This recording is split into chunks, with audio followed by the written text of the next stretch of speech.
Hello, this is Jocelyn Houle. I'm the host of Building the Impossible with Jocelyn Houle, the podcast for scientific and technical founders that focuses on the path from lab to launch.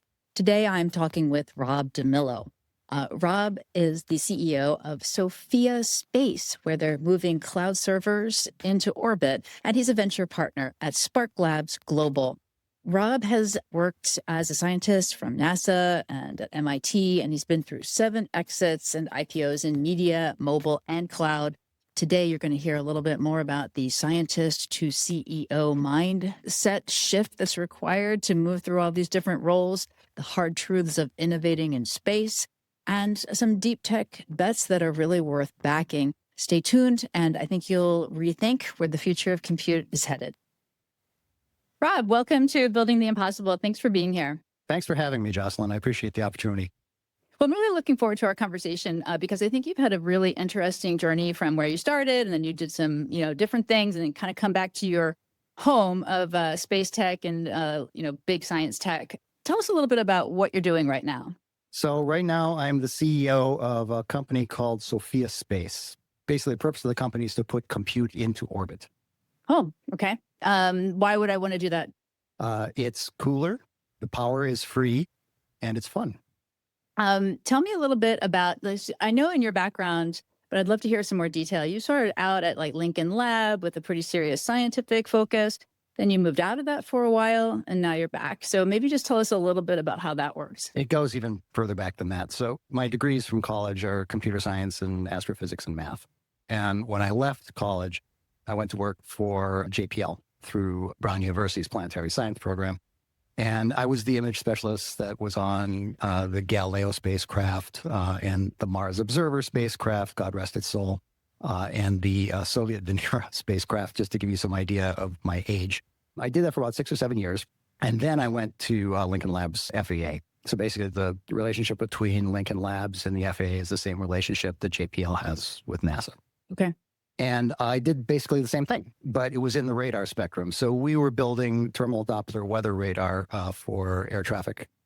And it's the radar system that's currently in play around the world. All the airports have it. It was a very successful project. And when I left because one of my vendors was spinning out a startup company, and I went with them. And that was the last time I worked for the government. I spent 30 years doing entrepreneurial work. Interesting. So you really have that dual perspective. I'm particularly interested because you've worked with government agencies, right? A lot of times in my work, I spent my whole career doing AI and innovation adoption for really large fintechs, relatively scaled worldwide operations. However, nothing on the same scale as, say, a NASA or government organization. What do you think is, like, if I'm a technical founder listening to this right now, like, what did you learn when you switched over to that other side of, okay, I'm no longer in the governmental lab? Well, what's interesting is that when I was on the government side, both at NASA JPL and at MIT Lincoln Laboratories, I wasn't responsible for the funding. So I showed up to a granted situation. There was money there. And our job was to do a thing. In the case of JPL, it was, build these image processing systems for these distant spacecraft. And in the case of the FAA, it was, scan a huge volume of air every 7 minutes and look for severe weather phenomenon. And that was just fun. Right. And it was just a side effect that what we did wound up in physical product. Right. And not necessarily consumer product, but physical product that the government was rolling out in various areas. So that was very cool. When I went over to the commercial side, especially in the startup phase, it was a culture shock. So there's no money, there's no time. You had to create product, and the product was usually for hundreds of thousands of people all at once. So there was a lot of adjusting that had to happen. What did you find the most sort of surprising adjustment? There was a lot, but the most surprising adjustment was people's reactions to the product that you shipped. It was nicely broken out into 20, 60, 20, or 20%, they were thrilled with what you've done. 60%, they were like, okay, thanks. And the other 20% was like, this is horrible. please fix it. It would be fair to say that you were really a scientist on the science side and then moved over to the commercial side? Yeah, I call myself a computer scientist, but okay. I've got a big background in astrophysics and a big background in mathematics, so I understand those fields very well. So what I've come to understand is that on the science side, typically that's right. Somebody gets money, a grant of some kind over a long period of time, and then you have the scientists. Yeah. and they partner up with computer scientists to make their thing, right? Whatever it may be. Whatever the thing is, yeah. But the engagement is really for science. How do people react to your deliverables for science differently from those customers? Like, do they applaud you? You know, it seems like science is riddled with failure. So I'm just curious. Well, yeah, I didn't experience the failure. Well, Mars Observer was its own problem, but I didn't experience failure in the sense that you're thinking of. It was a very iterative approach, and because of the time scales involved, data turnaround on some JPL missions can be upwards of 20 years, right? So because of the time scales involved, you had time to kind of iterate the problem. Gotcha. And in the case of the FAA, we had a lot of government oversight because we were, people's lives were depending on what we did. And so the process taking as long as it did was on the safety side more than anything else, and the integration into air traffic control systems of the time. This is back in the 90s. So there was not the response that you just elicited. It wasn't like, hey, thanks for doing this, team over at Lincoln Laboratories. It was, okay, great. Good job. That kind of thing. Okay. Yeah. What's next? What's next? Yeah. So when you're shipping product, by the way, they were going to put me on, after we finished TDWR, they're going to put me on oceanic air travel, which just bored me completely. So I didn't want to do that. But it would have been the same thing. It would have been like a 7-year journey. And then, only up in the air for you, no waterways. Yeah, more or less. I've learned in this conversation. That's exactly right. I get seasick. Okay. So pop over to the commercial sector, and you do get a certain amount of praise and complaints, right? Not only from the people in the company that you're working for, the people that you're working with, but also as the public ships, because there's a whole understanding of how things are supposed to work. And when you're doing startup product, it doesn't always work that way yet. Like, it's something that has to iterate towards being a completed product. And so there's a lot of backlash, which is understandable, even on a product that you and your product team have considered to be excellent or perfect. Yeah, interesting. I want to talk more about that. I want to talk a little bit about speed, and I want to talk about regulated industries. Sure. But before we get into that, let's talk about Sophia Space. Sure. Because I think it's so interesting. I have lately been losing sleep. I lose sleep over AI for many reasons, but lately is sort of the math equation of how much water and cooling power we have. Over, by the way, yeah. Like the ratio of all the water to all the inference doesn't don't make do that sense. math. Yeah, don't do that math. Right? Can you, for our audience who perhaps are sleeping better than I am, can you talk a little bit about some of the problems? I imagine that's one of them that Sophia is focused on. It is. I mean, all those Instagram food pictures and AI morphing of your family dog costs. There's a cost to it. So terrestrial data centers, we don't have enough of them. Nobody wants them, right? Nobody wants them in their backyard. Fun fact, 30% of all data centers in the United States are in Virginia. They are power hogs, like power hogs. A good-sized data center can use as much power in a year as a small town. And the problem that very few people talk about is cooling. 40% of the energy that goes into a traditional terrestrial data center goes into cooling a facility. Heat is transferred around. It doesn't really go away. So you can air cool a place if you want, but the heat gets transferred outside. You can liquid cool it if you want, but the heat gets transferred to the liquid. So there's no good real problem solving solution for that situation. So you either get rid of the heat somehow in the process, because you still have that heat. You can transfer it to other places, but it's still terrestrial. Yeah. Okay. Yeah. Your bits cost energy to create, and they cost energy to dispose. Right. And so I always refer to the problem as when you talk about data centers, you used to talk about power, ping, and pipe. So I talk about power, heat, and real estate. And by 2030, the anticipation is that we'll need 3 times as many data centers as we currently have. And that's because of AI, of course, but also crypto mining, rendering, background process. There's a lot of stuff happening in data centers all the time. And the use of it is just going to increase. Everyone on the planet almost has a phone, and those phones rely on data centers to do anything that you want them to do. Computing, of course, is always on the phone. Every time you ask a question of ChatGPT or Gemini, it's doing processing somewhere that's coming from the cloud. So the usage is just continuing. And it's, you may be able to solve the problem of energy. I've seen some outlandish schemes for trying to do that, but you can't really solve the problem of heat dissipation. So I imagine this goes hand in hand also with quantum development. Yeah, it does, but that's a whole other conversation. Different podcast. All right, we'll come different back. podcast. Like quantum computing, it will wind up with quantum computing data centers. Yeah. Right. Which is a whole other ball of wax, but yeah. Okay. Yeah. I just thought because of the cooling component, right? Yeah. They're going to require a lot more cooling than what's currently going on inside of terrestrial data centers. That's why it's another conversation. Makes sense. But let's get back to, regular people who are creating pictures of their dogs using ChatGPT and all the inference and all the work that's going to be happening.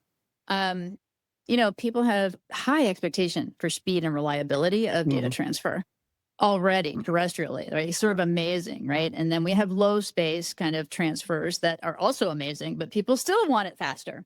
What is the Sophia kind of point of view on getting the data back and forth?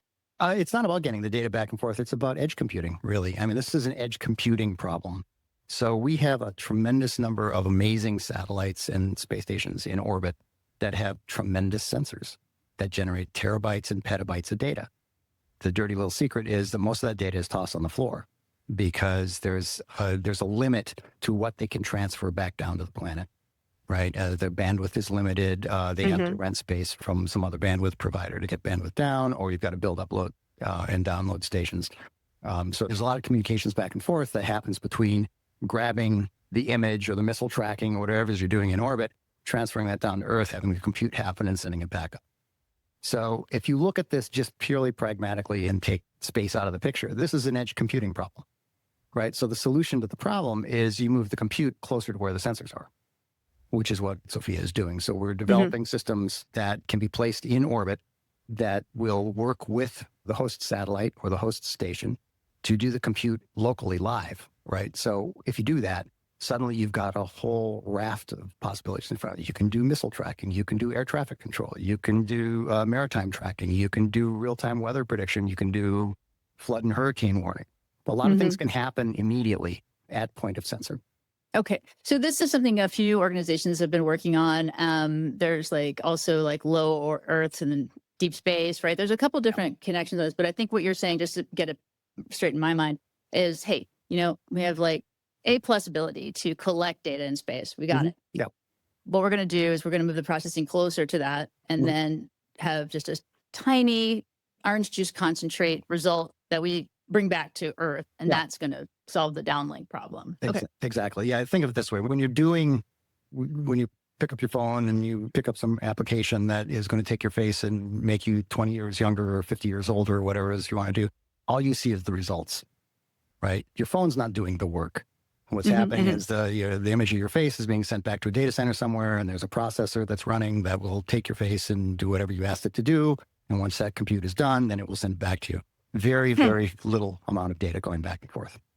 I have not been in a data center for quite a while. However, in the olden days, they are the same. But anyway, they seem the same from the photos. But in the olden days, you had a lot of people wearing pagers who had to pull out pizza boxes and smash things around. And there's problems. It's sort of low high tech, right? Yeah, that's right.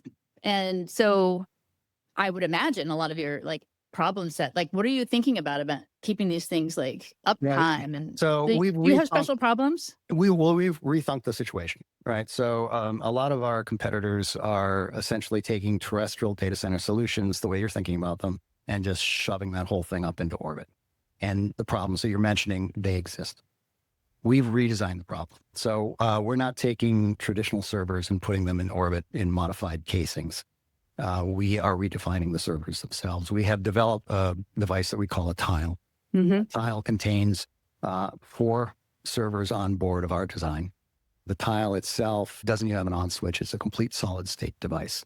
So on one side, there's a solar cell. In the center, there's a compute layer.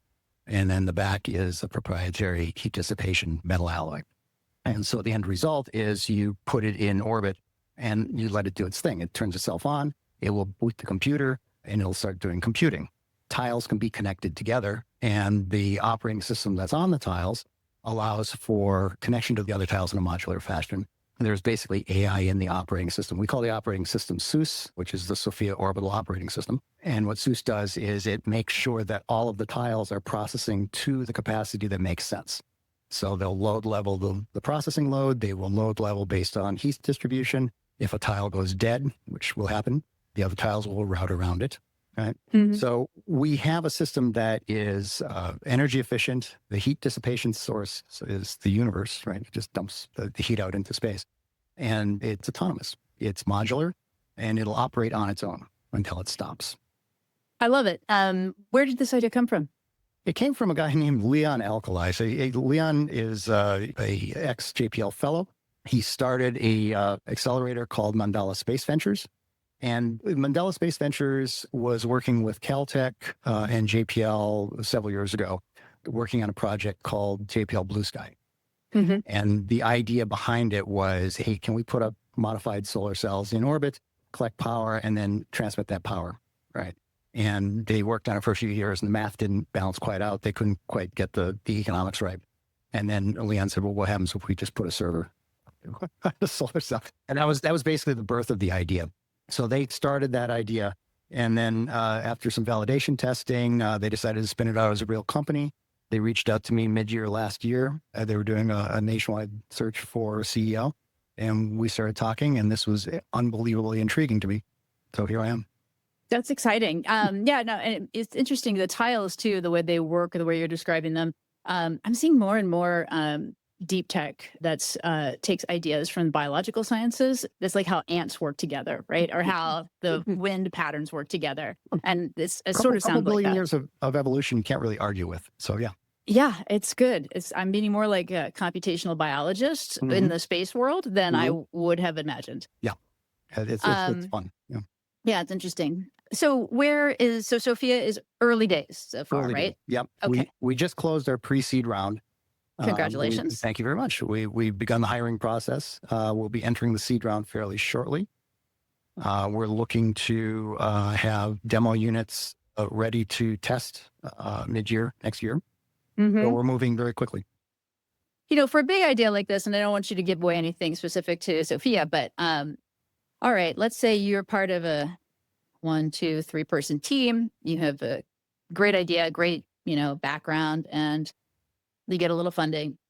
Like, what are the big milestones you should be thinking about when you're in that space? Is it proving your scientific theory? Is it getting one customer? What are the kind of top 3 or 4 milestones in mind? Well, a lot of the milestones this year involve getting a complete tile up and running in a test environment. So Leon, can I just pause you for a second? Sure, for any listeners, this is such an important thing. I want to underscore this so heavily. Just get one simple thing working all the way. Yeah. Right? I mean, it's core to what you're offering. I think so many entrepreneurs get distracted trying to stand up a whole thing. Yeah. You can boil the ocean, I think is the phrase. Yeah. You don't want to do that. You just want to boil a little cup of the ocean. One spike, one important thing. That's all you need to do. So by the end of this year, we want to have a working tile. And by a working tile, doesn't even have to be space worthy, but it will be. So a tile that is assembled with a compute layer in the center of the Oreo cookie. We put that into a test chamber. We run radiation light that you would experience in orbit along with vacuum. And we make sure the math works, right? Mm-hmm. Make sure that the power coming in, the power using for compute, and the heat going out is all balanced properly.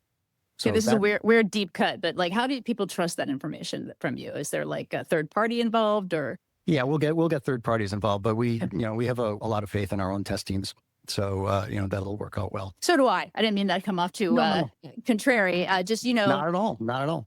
I think it's a big difference in the science world is that there are a higher level of trust, which I think is great than the Silicon Valley world, which frankly has gotten a little salesy. So everyone has a question mark behind, some of these things. The real question here, or the real answer to your question is it working?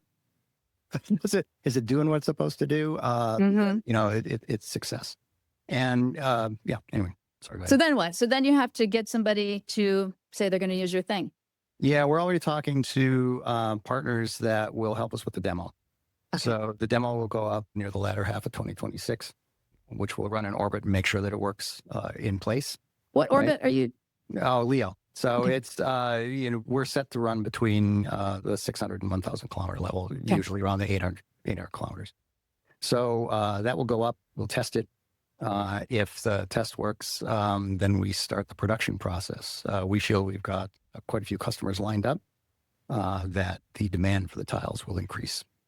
Yeah, great. That's great. Yeah. And then the big component, just so everybody knows this, the end goal here is that by the 2030, 2031 timeframe, we are going to be putting up our own data centers based off the tiles.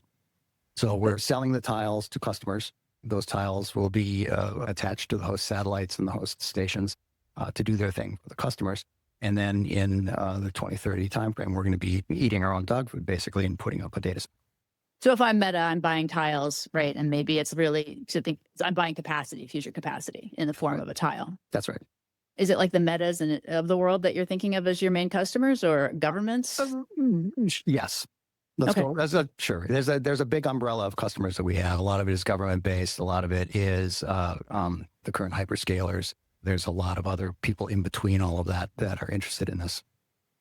Is there a special conversation or group of people that you target when you're doing a big idea like this compared to, say, enterprise connectors or, business software, when you see it like, yeah. People who are having problems, right? So we have a growth officer on board he's got a lot of jobs, but one of his jobs is to focus on the customer need, right? Mm-hmm. And so he's already having conversations with potential customers and partners as to what their problems currently are, and to making sure that we're solving their problems. So I'm not sure this answers your question, but what happens is in that case, we know that we're on the right path, and we know that we're going to get to a point where what we have will meet the market.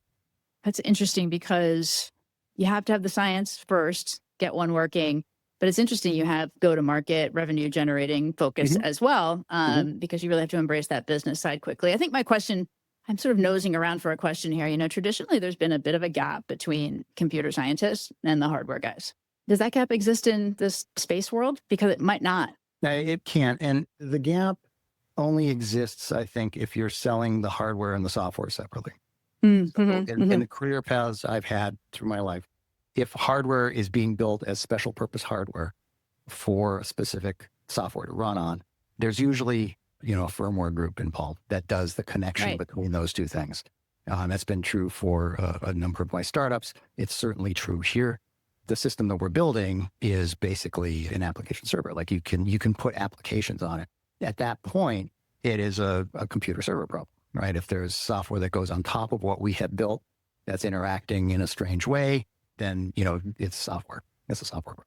But we don't have that, what you're alluding to. We wouldn't have the problem of the software and the hardware becoming disconnected from each other. Yeah, I don't think you would because of the domain. That makes sense. I think on the buyer side, though, you've got a lot. So I'm thinking of hyperscalers, right? Most of us are from the software world. And it's kind of like, you just put, throw more compute at it and it'll be fine. Someone else will figure that out. What I'm getting to is in the world of AI, you can't do it that way anymore. Right. You can't just toss the workload over the transom. That's right. Yeah, you've already got that problem in AI, right? So everyone realized that AI runs faster on GPUs and gobbled up the world's resources on GPUs, right? And leaving gamers in the dust, among other people. But no, you're correct. I mean, your assumptions are right. This is a situation where we're building the hardware and the software in concert, and they're meant to operate together. They can't operate independently. Interesting. All right, let's just sort of generalize. This is really cool what you're working on. Anything you want to make sure you talk about with Sophia that I didn't ask about yet? This is probably the most exciting thing I've worked on in a very exciting career. I mean, it solves a problem that the Earth needs to solve. What do you do with all the compute power that the planet demands without depleting the planet? It sounds grandiose and what have you, but that is absolutely one of our motivations. And it also provides need, right? So, it would be great during, fires in California and everywhere else if there was real-time access to routes out of areas or how to cordon off fires or there's so much going on in orbit right now, and there's so much more that can go on. Yeah, I really love the theme that you picked up on is we just cannot keep picking up the old mental models and expanding them to AI or expanding them to space. It's something new. Something new has to happen. And I know that sounds simplistic when I'm saying it that way, but I'm seeing that more and more as a theme across the board that an AI would be a perfect example. We shouldn't just be thinking about automating what we do today. We should be thinking about next level. And, really, you mentioned FAA, right? And Newark Airport is like having problems. People are concerned about flying. I just saw that in Hacker News today, which I've never seen in the US before. Oh. You know what I mean? And so I think a lot of people are like, well, how do we improve what we've got? And I've worked on some of those systems. I mean, you just have to back out of the room. You're like, I'm not really sure how 5% of this is working at any time. Right? Yeah. I don't think the technology has changed much since I was in the FAA in the 90s. It hasn't. And even then, it was shockingly antiquated. So we'd come in with our new TDWR systems, cable in hand, ready to plug in. Mm-hmm. Like, oh, okay. And then you had to do a lot of retrofit to these systems that really were built in the 70s and 80s. And we got it to work, but there's only so many times in the world you can do that. And as a product lead, I find it kind of an exciting time in AI, not just because it's like a big payday, everyone's going to make more money and things, but it is an opportunity to just fundamentally redo a lot of things that 100%. that we designed according to the limitations of the system. Yeah. If there's an intellectual hurdle to get over with Sophia, it's decoupling us from Earth. Everyone that thinks about this problem thinks about it in terms of terrestrial solutions, including some of our competition. I love competition. Competition's great. Yes. Like it verifies the market. You're working on something real. It happened. Yeah, absolutely. It's wonderful. But what winds up happening is people are like, well, this is the problem down here, and this is our solution to that problem down here. So we'll just put that whole thing on the back of a pickup truck and move it off planet and make some modifications and just keep doing things the way you used to do. I do think there's an intellectual framework issue going on here. And we already experienced it with cloud data where everyone was like, great, I'll put a pipeline in the cloud.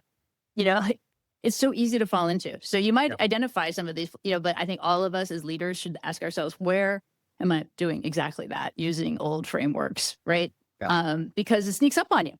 It does. It does. It sneaks up on you, or it sneaks up on your children.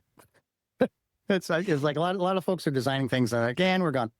So I was in deep in software tech during the 2000 crisis. Remember the clock ticking over to 2000 and Oh, yeah. And the papers, it was the butt of the joke the next week that things didn't fail. It didn't fail because hundreds of thousands of people worked for years to make sure that it didn't fail. Right. And were there at midnight when the clock ticked over from 1999 to 2000 to make sure the systems wouldn't fail, because they absolutely would have. And it was because of this, really because of, antiquated code route, right? Like when you're designing code that was built in the 60s and 70s, you don't think about the clock clicking over to a new digit, right? So it's hard. It's just hard. I think when you're in the moment, when you're really wrestling a brand new transformational technology to the ground, I think it's good to be pretty humble about that, because the smartest people, you can just have some old assumptions sneak up on you. And I've had that happen to me. I've seen it with very smart other people I've worked with. You really have to check yourself and think, am I really approaching this problem in a novel way with a novel technology, not just an old approach to a new problem. Anyway, you get it. Yeah, I do get it. I lived it.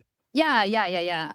So tell you a little bit about FAI, just kind of expanding out a little bit. One of the interesting things I've had the opportunity to do in my career is work with some really small startups and implement that at huge, highly regulated organizations. And I feel like there's like two sets of skills there. Do you think that your experience working with highly regulated organizations has come to play in other areas on the commercial side? Oh, sure. It's kind of interesting. There's well, first of all, there's standards that you always have to follow. I'm not sure everyone knows this, but when you're in computer science and you're working on systems that need to interact with other systems, there's standards that you follow, and they're well-known computer science standards, and everyone has to kind of follow them to make sure that nothing falls over in the daisy chain of technology that you've got moving forward. So just in day-to-day operations, there is that. But when you're dealing with something that interfaces with people's lives, then the regulation goes way up. And if you're dealing with something that interacts with people's cash flow, then the interaction goes way up.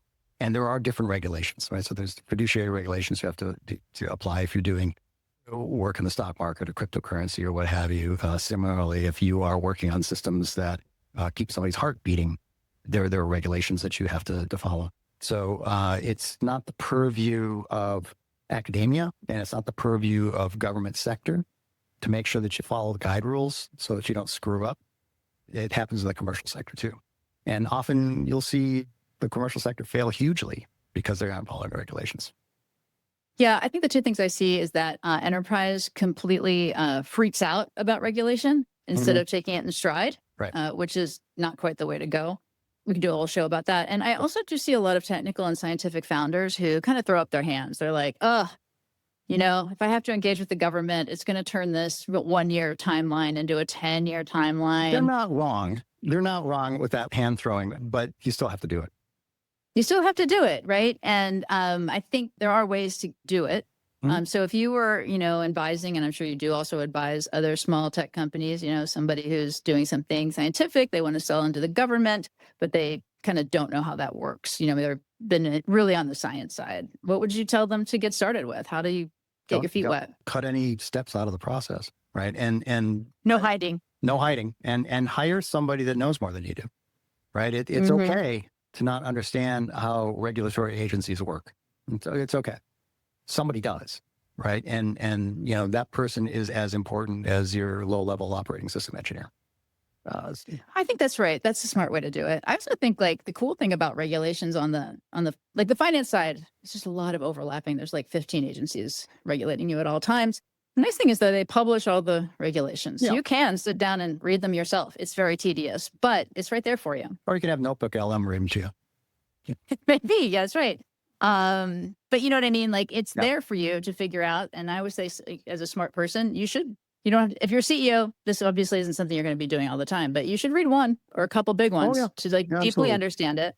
And then the other thing I would say is it's interesting. You think about regulation and computer science and you think, oh, this is a cold activity on the whiteboard. But it's really so much talking and relationship building, right? It's so negotiated. Yeah, it is definitely negotiated, and the language is exacting. And I would argue it's as exacting as a computer software language. I had a there's a friend of mine in the VC industry that when we were talking about AI in general and what its effect will be on computer science and what have you, and he kind of this weird way look in his eyes, and he kind of turns to me and he goes, "Oh, the lawyers." And then I thought, "Oh, you mean the lawyers doing regulation on AI?" And that's not what he meant. What he meant was, who are the people on the planet that are the most exacting in their language? Right. The legal profession, right? And what do you need to feed into these LLM models in order to get the result that you're looking for? You need exacting language. So it was an interesting little moment of insight. That is interesting. Actually, I have found that lawyers and ex-accountants make very good programmers. Yeah. Because they're very lawyers because they're precise, accountants because they have a burning desire to find bugs. Right. In my experience. All right. So yeah, I think that's interesting. What about I think time, right? One thing that I found consistently interesting as I do go to market with young companies in the Silicon Valley world is people will say things like, "Can you believe it took 9 months to get an approval or to get into this innovation program?" And I'll think that sounds pretty good. Yeah, it sounds very short.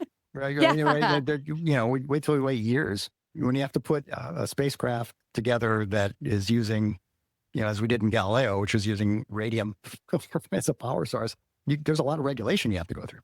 Right. And then Galileo actually didn't use the radium, by the way. They sort of bypassed that by doing a long path to get to the Jovian system. But early spacecraft, the Voyager, that was all radium. And you had to wait a long time before you get the approval for that. And flight management, flight air traffic control, you can't just walk into an air traffic control tower and plug in your brand new TDWR radar. You got to do, there's a lot of stuff you got to do. So it's the impatiency of the commercial sector. And it is a cycle that is accelerating. AI is not helping, by the way. And it's concerning. It's concerning. Tell me more about that. What's concerning you? Well, it causes people to have that conversation. It causes people to want to skip steps, skip regulatory steps that are there for a reason. I can't emphasize this enough. They're there for a reason because, as you said, they might be keeping someone's heart beating. This is legitimately, this isn't just payments or something. Yeah, that's right. I'm not going to name very famous biotech companies that didn't do any of that are no longer here. It's hard enough to get right just because of incompetence, right? It's a very difficult task, even if you want to do it perfect. Do a great job, it's super hard. People do skip. I would offer that skipping regulations is incompetent. I think it is not recognizing that these are here for a reason. They didn't just show up to be pain in your butt, right? They showed up because someone got hurt or somebody thought through a problem. Well, you can't do that because of X, Y, and Z. So it's I've been through audits, and so all I can say is it's coming for you. So you can take your pain now or later, but it's coming. Right, So I don't think there's a way around it. I will say for investors and for entrepreneurs, one thing, I don't know if you agree with this, is that you really need to build those timelines and your money situation into your ask. You might need more money or more time or a different type of expert than, the mobile phone app down the street. They need a different thing. Yeah. You also want to hold back a little bit of money because there's always, there's opportunistic hires opportunistic customers. There's pivots that you might have to make along the way. So you do want to plan it with a little bit of buffer in the bank because it will help going down the road. I think that's right. Plus, it's as hard to close, 600,000 as it is to close 6 mil. Yeah, that's right. I think. Yeah. All right. So, really interesting. We kind of just started talking a little bit about investors. I know you have been an angel investor. You've worked as a VC as well. It's just interesting times because so many VCs are like, you know what I'm going to do? I'm going to start investing in energy, defense tech, space tech. You got a lot of people who want to get into that world. How would, what's different about investing in these really big ideas, especially in space tech? Well, first of all, you should invest in orbital compute. Just a little hint for you. But okay, you heard it here first. But it's an interesting question. I have made a career out of being on the bleeding edge, not by any great intellectual leap on my part, more coincidence than anything else. But I was just kind of walking up to the edge and looking over and go, well, let's just take this a little further and see what happens. I don't mean to take the show in a different direction, but do you think that's like an emotional part of decision-making that's special to you? Oh, yeah. Yeah, right? Any time with me. Yeah. It's like risk averse does not really fit my category anywhere. But it is very much, I was early on in the mobile industry in media production. Before mobile phones could carry video early on there and moving animation into the cloud before the cloud was quite ready for it. I was there. And, so all these kind of like, well, this is the next logical step. So let's just take that next logical step and close our eyes and see what happens. And that's what this is, by the way. That's what Sophia is. It's like data centers don't belong on the planet. They belong in a place where they can't harm anybody, yet still be functional. And we're right there. We're right there. So, let's just go there, see what happens. Interesting. I do think a lot of investors in particular, they're looking for a certain set of numbers or they want to invest in a type of founder. What would you say are some key things that you look at when you're looking at a deep tech investment? It's exactly the same as anything else, right? It's you're looking at the founding team, first of all. Do they have the right chemistry, the right DNA? Do they get along? Are they being honest? Are they being honest with each other? How do you test for that? Just talk to them. You just talk to them. Fun time. Yeah, there's no playbook for this. Anyone tells you there's a playbook is lying. Like every so often you'll encounter investors that are clearly going through a checklist. But it's really every now and then. 8 out of 10. Yeah. 8 out of 10. You said that. I didn't say that. But I'm still fundraising. I can't say that. But but you can tell the investors that understand that it's the conversation. So what is it special that you're offering as a company, and what is it special that you're offering as a team? And if those two things equate out to goodness, goodness plus goodness is goodness, right? So it's good enough directionally for a big idea. Yeah. I get you. And then you, the investor, also emotional. You have to believe in the idea. There has to be. I'm so glad you said. I know it sounds. I don't want to make this like woo woo, but just so you know, right? You're going to have to talk about this idea every day, 20 times a day. So you better be kind of in love with it. Yeah, 100%. 100%. You don't want the job that you don't want. Right. And it shows. It absolutely shows. If I wasn't like deeply invested emotionally and personally in Sophia, I wouldn't be here. There'd be no reason to be. Why would I do that? Right. It doesn't. Yeah. I know that I think particularly when you're dealing with really large scale transformational ideas where it's going to take a long time to get there, you're going to get punched in the face more than occasionally, right? There's going to be things that happen. This is very different from, your other types of businesses, even in tech. Yes and no. Oh. Yeah, it's a big idea. So yes, on that part. No, because all ideas are big ideas, right? And yeah, you can come across something that is small scale but enormous. I think everything has the opportunity to be executed beautifully or in a way that's novel. But I do think there's a difference now in ideas. This is my 2 cents on it. A lot of people are like, hey, I'm going to build a better mousetrap, a better interface for banking, for instance. I think that's a great idea. That still hasn't been solved. But but we kind of understand what the problem statement is. We have people who want that. And if it works, we have a line. I have a view on what success looks like for something like that. Sure. I don't necessarily have a view on, I believe you will be successful at Sophia, but I can't lay the steps out in my mind right this second. it is kind of moving forward with faith and Yeah. then making decisions. That's what I mean by big ideas, where it's just maybe just an unknown path. Yeah. I've made a lifetime out of unknown paths. Yeah, you have, and it's a kind of special thing Yeah. because, as you know, that's the thing that it really The inspired road me to less start traveled, this. is that the phrase? Yeah. I think it's a kind of magic trick, which is why I do the show, right? And we talked about this before, like how does something get out of somebody's head onto a whiteboard and then into a lab, and then it's a huge endeavor in space that's real. Willpower. That's It's willpower. If you lose faith at any point in that process, the will goes away and your willpower goes to zero and you move on to something different. yeah.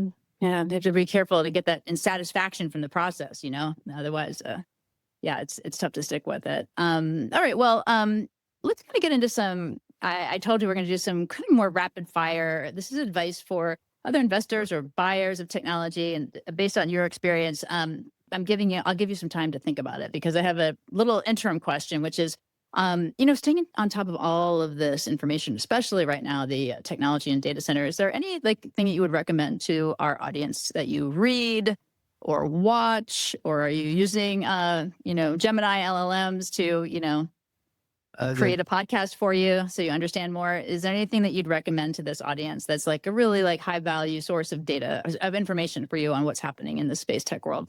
Yeah, I mean, it's traditional stuff. It's basically what you find on the internet from reliable sources. It is populating your feed with things that matter for you for space tech. It is keeping an eye on investors' blogs, investors, LinkedIn, the follow thing that they have there, reading medium articles. There's a lot of information to ingest in the space tech sector, in any sector really, but in space tech specifically. And the more that you do that, you realize what a growth sector this is. And there's a lot of information flooding at you and you have to kind of separate the wheat from the chaff, but that's true for everything else anyway. So, How much time do you spend reading, do you think, in a week? Oh God, industry stuff. Several hours, probably more than that, 15, 20 hours a week. Yeah, good. That's a lot. I do a couple of advisory sessions with students and MBAs, and I just really think people should treat that as their real job, not something you do on the side. Yeah, absolutely. There is a burnout. The one advantage of being on, let's just say, this side of 50 is I have a rule that rarely gets violated. I don't work Saturdays. Oh, that's a good one. I like that. I do not work Saturdays. And if there's an emergency, of course, yes. But it's your preference not to, if you can make it work. Yeah. It is the 90% time that I don't work on Saturdays because I have done it. I have worked 7 days a week, 20 hours a day, 365 days a year. It's not a sustainable thing. And you're not doing anybody any favors. It's not. I think we are a little confused about that right now because everyone's working all the time on everything. And I'm embarrassed to say that in the 90s, I was definitely in the whole if you're not working 7 days a week, it's not in the game, blah, blah, blah. I think that was completely incorrect. Yeah, me too. Yeah. It has a toll on you personally and professionally, and it's not worth it. And it doesn't. And as a boss, you're not getting the best out of your people. No, you're not. That's the reality that I had to come to terms with because it's just not going to work. All right. So maybe we've already covered it, but what's the first startup lesson that you would teach every founder that you invest in? Get to revenue as fast as you can. Get to revenue as fast as you can without cutting any shortcuts. You hire the right team that will get you there. Hire the right team that will follow your direction and proceed as fast as you can. Proceed with caution, but proceed as fast as you can. And then I think you already, spoiler alert, what's the tech that you would invest in right now? Orbital computing. You're staying on message, and I think you truly believe it, so it's good. I do. And then, I sent you some notes ahead of time, favorite founder trait to work with, but we've kind of talked a little bit about that. I would say for those scientific and technical founders, maybe those small teams out there, what to you in your journey, as a founder, working with others in the dark of night, what are some red flags to keep your eye open for as a founder? Yeah. There's way too many. Which ones should you pay attention to? Because I think hiring the wrong person is a big one. Definitely hiring the wrong person. I used to draw this thing on the board, and I can't do it with my hands, unfortunately, because I'm not coordinated. But, I used to draw a 3D axis where you have fast, smart, and nice.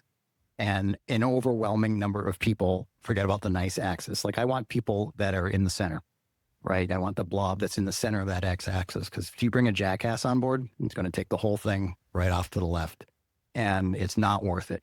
So you can have the smartest guy on the planet, and if he or she is an egotist or a do it my way, the highway person, or not play ball or whatever, it's not worth it. There's an sort of ineffable kind of quality that you're looking for because it's a little closer to a marriage than it's not. It's not like just taking a job at a big company where you can shut it off. There's just a lot of time spent together. Yeah, that's very true. Very, and very true. Yeah. So there's definitely, I think you're calling it nice. So I think I would call it there's some relationship component, right? Do you want to be walking around the office at 1 a.m. and see this person or not? Yeah, exactly. Or can you trust this person? You can't be everywhere all at once. So, can the person that you have just brought on board handle an immediacy load of 100%? Versus like, I can't, please help me. I can't, you need somebody that can, in a pinch, do a thing that maybe that person's never done before.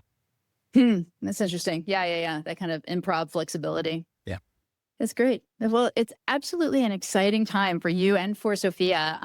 There's almost never a better time in a company's history than this time right now, where you've got all the great ideas and you've got the funding and nothing but build in front of you.